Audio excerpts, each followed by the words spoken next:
Remember how we were talking about trees and how they disrupt architecture this morning?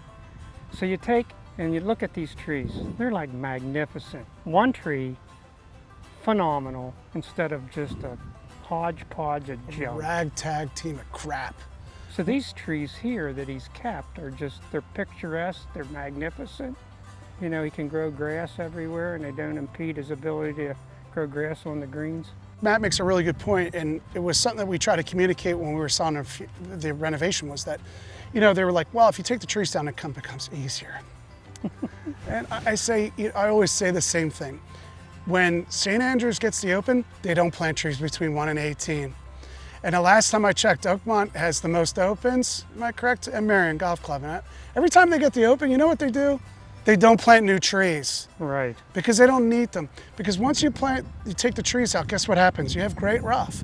And now, you know what I get in complaints about? Rough's too thick. So I'm like, so what was harder?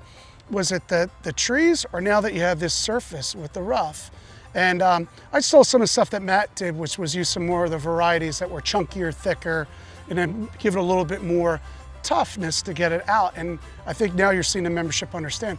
You don't really need trees to make course difficult. What you really need is just good turf. Right. And I always say, taking trees doesn't make the course easier. What it does is it makes it more fair. Right. And that's a big difference. Easy and fair are two words, unfortunately, that have been, you know, used improperly in golf course architecture and renovation.